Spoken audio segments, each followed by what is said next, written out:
Yan, isang magandang hapon po sa bawat isa at nandito po tayong muli sa everyday na Facebook Live natin dito po sa Rema Fields. At itong mga nakarang araw po ay narinig na natin yung mga testimonies and encouragement ng mga pastora natin. So, reminder nga po sa atin, di ba? Sabi ni Pastora Lovely na kapag pupunta ka sa camping ay mag-ready ka ng tanong.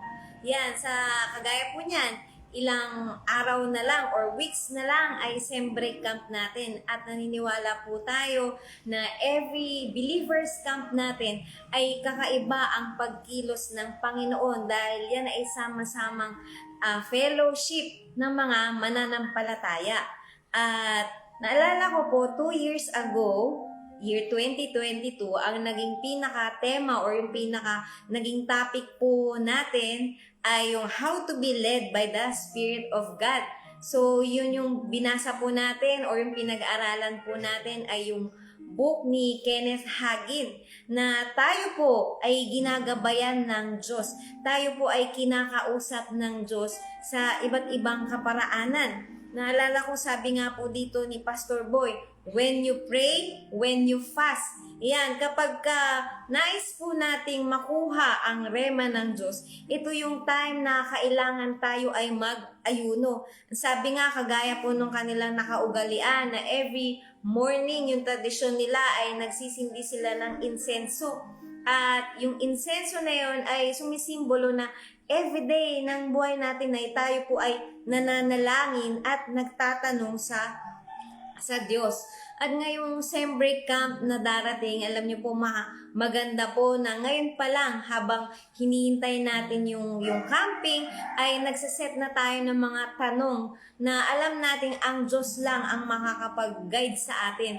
Kasi madalas nga pong sinasabi sa atin ni Pastor Boy, ayaw ng Diyos na tayo ay mapahamak o tayo ay magkamali. Kaya nga, napaka-importante na sa bawat pagdalo natin sa camping, nandun yung desire natin na alamin ano po ba ang kalooban ng Diyos para sa buhay natin. At dito po, babalik tayo, sabi nga, magkaroon tayo ng time na mag-fasting para makuha natin yung specific na instruction ng Diyos. Kasi sa bawat individual po, iba-iba yung plano ng Diyos para sa atin eh.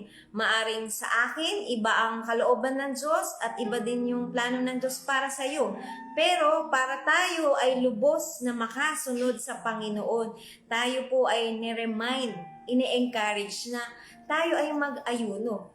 At habang tayo po ay nasa diwa ng pagpa-fasting o di kaya kagaya po niyan during camp natin, di ba po, ang sarap-sarap na mag-worship sa Lord dahil sama-sama yung mga kapatiran na magre-respond dun sa pagkilos ng Panginoon. At sabi nga, naalala ko dun sa last 2 years ago na camping natin, ang sabi doon, yung atmosphere na kakausapin tayo ng Diyos ay during tayo po ay sumasamba sa Kanya. Habang nag-worship tayo sa Lord, habang nandun yung heart natin nakaset na umaawit sa Kanya, na hindi natin pinapansin yung anumang mga distraction sa paligid natin, nandun yung nakatuon yung atensyon natin na kakausapin tayo ng Panginoon. At mostly dahil nandun yung atmosphere ng worship ay tayo po ay kakausapin ng Panginoon. Amen po. At sabi nga dito na ang Lord, habang tayo ay nag-worship sa Kanya, yan, tayo ay sumasamba sa Kanya, alam niyo po, once na ang heart natin nakatalaga sa Panginoon, magiging madali na tayo ay kausapin ng Panginoon. Bakit? Kasi kapag ang puso natin, alam niyo po, nandun yung naghihintay ka. Nandun tayo yung expectation natin na may gagawin ng Lord. Kikilos ang Diyos sa ating kalagitnaan. Amen po. Kaya nga, napakahalaga na dadalo tayo yung heart natin, nandun yung nag-expect ka na yung sisidlan mo ay pupunuin ng Panginoon. Amen po. At isa pang bagay, sabi nga, ano ang rema sa iyo ng Panginoon? Yan, sa bawat isa sa atin. Ano ang sinasabi ng Diyos sa atin? Kaya nga ito yung time na tayo po ay magtanong sa Kanya. Tayo ay ginagabayan ng Diyos sa pamamagitan ng binanggit po sa atin, tayo ay kinakausap through our inward witness. Sa inward voice, sa voice of the Holy Spirit, at minsan sa prophecy or sa mga outside na confirmation. Kagaya po dito, may basahin lang po kung isang verse sa inyo kung saan si Pedro, ito yung time na siya ay pupunta kay Cornelio. Simulan ko po dito sa Acts chapter 10. Simulan ko po sa verse 13. Dumating sa kanya ang isang tinig, tumindig ka, Pedro. Magkatay ka at kumain. Subalit sinabi ni Pedro, hindi maaari, Panginoon, sapagkat kailanman hindi ako kumain ng anumang bagay na marumi at karumal-dumal. Muling dumating sa kanya ang tinig sa ikalawang pagkakataon. Ang nilinis ng Diyos ay huwag mong ituring na marumi. Ito'y nangyari ng 3 ulit at ang bagay ay agad na binatak pataas sa langit. So ito po 3 beses po na kinausap siya ng Diyos si Pedro. Bakit? Ang sabi nga dito, yung paalala sa atin ni Pastor Boy, kapag 3 times na paulit-ulit yung sinasabi ng Diyos, ang sabi niya dito, kailangan ay bigyang pansin na po natin. Naalala niyo po yung isang kwento kung saan si Samuel, narinig niya na 3 beses siyang tinawag ng Diyos. At ang sabi nga, ang bilin sa kanya ni Eli noon na maaring kinakausap ka na ng Panginoon at sabihin mo, heto, narito ako ang inyong lingkod. Kaya nga kapag 3 beses na, paulit-ulit na tayo ay kinakausap ng Diyos, ang paalala sa atin dito, bigyan natin ng pansin. Dahil maaring andyan na yung instruction ng Diyos sa atin or nandyan na yung kasagutan sa mga bagay na tinatanong natin sa Panginoon. Kaya nga po, alam niyo po, napaka-inam kasi tayo, nararanasan natin every camp na kapag naghihintay po tayo ng sagot sa ating mga katanungan, ang Diyos ay hindi bumibigo na tugunin yung ating mga tanong o yung mga bagay na hindi natin naiintindihan. Minsan sa buhay natin, lalo na po sa ministry natin, napaka-importante na makuha natin yung guidance ng Panginoon Or sabihin na lang natin, naalala niyo po ba yung turo sa atin ni Pastor Boy na may mga major decisions sa buhay natin na kailangan malaman natin ano ba yung nais ng Diyos para sa atin. Kaya this camp, uli po, ina-encourage tayo na iset natin yung heart natin. At mag-set tayo ng mga tanong na alam nating ang Diyos lang ang makakapagbigay ng kasagutan. Sabi nga, ang madalas na gagamitin ng Diyos para tayo ay kausapin ay yung inward witness natin. Na yun sa inward witness na yun, minsan mararamdaman mo dun sa loob mo, may sinasabi ang Diyos. Amen po. At isa pa, sabi nga ni Pastor Boy, last 2 years ago, sabi niya, kailangan maging malinaw sa iyo ang sinasabi ng Diyos. Magiging solid ka pag nakuha mo ang rema. Sa atin, darating tayo sa mga sitwasyon na mapapaisip tayo kung ito ba talaga yung kalooban ng Panginoon Pero once na nakuha natin, ito yung sagot ng Diyos sa atin.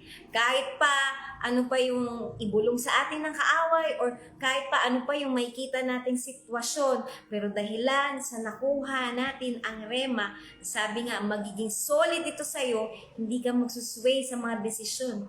Amen po.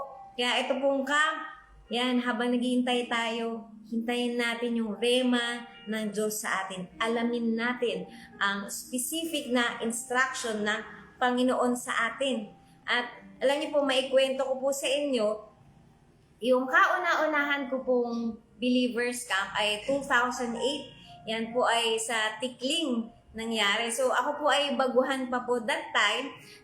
Ilang buwan pa lang po akong uma-attend noon. So alam niyo po, habang nag-worship, naalala ko pa nga po ang kanta noon, yung buong puso. Sabi niya, buong puso, buong isip, buong lakas. After noon service po yun, habang nag-worship, alam niyo po, dahil nga baguhan pa po ako that time. So meron akong pangarap po noon sa buhay na sabi ko, pag graduate ako ng college. Gusto ko, kapag nakapagtrabaho ko, mag-aaral ako ulit, mag-master arts ako. Yung mga ganitong ganyang bagay. Kumbaga, meron kang career plan para sa buhay mo. Pero alam niyo po, habang nag-worship nung believers camp po na yun, dahil unusual po yun sa akin, dun sa loob ko, kaloob-looban ko, wala naman po akong narinig na boses, pero alam niyo po, sa loob ko, may nagsasabing, hindi yan ang plano ko para sa iyo. Alam niyo po, 2 beses yun na hindi yan ang plano ko para sa iyo. Alam niyo po, parang may lungkot doon sa heart mo na, Lord, buong time ng college ko or high school pa ako, pangarap ko na to. Tapos, itong marinig ko na hindi itong plano mo. So, unusual po yun sa akin dahil syempre, baguhan nga ako na parang na ang Diyos pala ay pwede kang kausapin ng ganong kaparaanan.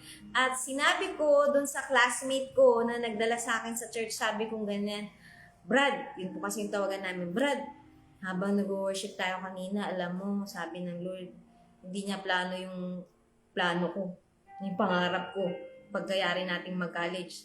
Alam niyo po, ang sagot niya sa akin, kung yan yung sinasabi ng Diyos sa'yo, kailangan makasunod ka. So, next, same break camp, 2009, yun na po yung kauna-unahang nag-camp po tayo sa Peniel. Nag-altar calling po noon ng mga worker. At that time, ako po ay nagtatrabaho na. At naalala ko, ang sabi ni Pastor Boy noon sa akin, maaring hindi pa ngayon, pero darating ang time, ikaw ay mag-worker din at mag-full time. Alam niyo po, the following year, yan, 2010, tapos 2010 po noon, nagtatanong po ako, Lord, talaga bang tinawag mo ako? Yan, alam niyo po, may tugon ng Panginoon at by year 2011, sabi ko, ako po ay magpo-full time na. So alam niyo po, every year po noon, unti-unti, ginagawa ng Diyos na malino yung plano niya at hindi pumapalya ang Panginoon na sagutin niya tayo sa mga bagay na hindi natin naiintindihan. At ito pong camping na ito, hayaan po natin na tayo ay puspusin ng Panginoon. At habang ang heart natin nandun naghihintay ng sagot ng Panginoon, ang Diyos, sabi niya nga, call unto me and I will answer you and tell you mysterious things. Kaya nga, sa about isa sa atin, itong camp na to, be sure na darating tayo, yung heart natin, nandun yung kauhawan at kagutuman natin sa presensya ng Panginoon. Kasi surely, ang Panginoon po natin ay magbibigay ng kasagutan at ng kalinawan sa mga bagay na nais natin. So, ito po, yan, Iskam, maging excited tayo sa gagawin po ng Panginoon.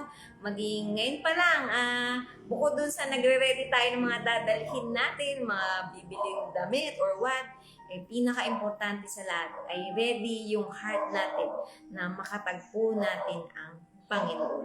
At hindi lang po yun, marami pang mga bagay na milagro ang gagawin ng Lord sa buhay natin mga individually. Amen po. Sige po, tayo pong lahat ay yumuko po at manalangin. O Diyos, sa pangalan ng Panginoong Yesus, dalangin ko, Panginoon, na sa bawat isa sa amin, anuman Panginoon, yung mga desire ng heart namin o yung mga katanungan namin, hayaan mo sa darating na camp, Panginoon, ay gawin mo na itong malinaw. Hayaan mo, Panginoon, na yung guidance na nagmumula sa iyo, yung matumbok namin, Panginoon. At Lord, hayaan mong nandun yung kauhawan sa heart namin na patuloy kang hanapin, makatagpuhan namin, Panginoon. Salamat, Lord, ngayon pa lamang sa rema na ibibigay mo, nang sa ganun ay maging solid kami sa mga bagay na nais mo para sa amin. Salamat, Lord, binabalik namin ang kapurihan sa iyo, sa pangalan ni Jesus. Amen. So yan po, muli po, subaybayan po natin yung ating mga Facebook Live at maghintay tayo dahil ilang tulong na lang ay same break up na. So, ingat po tayo at God bless po sa bawat isa sa atin.